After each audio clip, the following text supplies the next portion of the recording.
सोलापूर शहराच्या विविध नागरी प्रश्नांबाबत आमदार देवेंद्र कोठे यांनी मुख्यमंत्री देवेंद्र फडणवीस यांची भेट घेऊन मागण्यांची निवेदने दिली।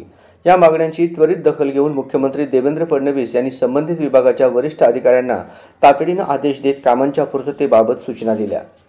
सोलापूर शहरात असणाऱ्या अक्कलकोट रस्ता, एमआयडीसी आणि होडगी रस्ता एमआयडीसी येथील उद्योजकांना अनेक अडचणींना सामोरे जावे लागत आहे। त्यामुळे येथील उद्योजकांनी आमदार देवेंद्र कोठे यांच्याकडे येथील प्रश्नांच्या सोडवणुकीची मागणी केली होती।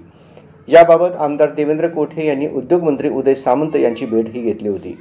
मुख्यमंत्री देवेंद्र फडणवीस यांनी या प्रकरणात लक्ष घातल्यामुळे शहरातील दोन्ही एमआयडीसीसाठी 40 कोटी रुपयांचा निधी मंजूर झाला आहे। छत्रपती श्री शिवाजी महाराज शासकीय सर्वोपचार रुग्णालयासाठी नवी एमआरआय मशीन उपलब्ध करून देण्याची मागणीही आमदार देवेंद्र कोठे यांनी शासनाला केली होती।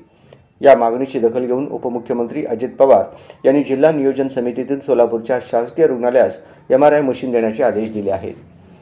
सोलापूर शहराला पाणी पुरवठा करणाऱ्या पाकणी येथील जलशुद्धीकरण केंद्रासाठी वन विभागाची जागा हस्तांतरित करण्याची आग्रही भूमिका आमदार देवेंद्र कोठे यांनी शासनाकडे मांडली होती।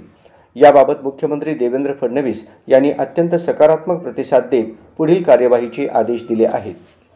आमदार देवेंद्र कोठे यांनी शहरातील नागरिकांच्या सोयीसुविधाविषयक प्रश्नांच्या सोडवणुकीसाठी पुढाकार घेतला असून शासन पातळीवर पाठपुरावा केल्यामुळे त्यांच्या प्रयत्नांना यश मिळत आहे। राज्याचे ग्रामविकास मंत्री आणि सोलापूर जिल्ह्याचे पालकमंत्री जयकुमार गोरे यांनी सोलापूर शहरातील प्रश्नांवर उपाययोजना करण्यासाठी विशेष सहकार्य केल्याचे आमदार देवेंद्र कोठे यांनी सांगितले। आमदार देवेंद्र कोठे यांच्या माध्यमातून मुख्यमंत्री देवेंद्र फडणवीस यांनी सोलापूरच्या विकास कामात लक्ष घातल्यामुळे सोलापूरकरांनी मुख्यमंत्री देवेंद्र फडणवीस यांचे आभार मानले आहे।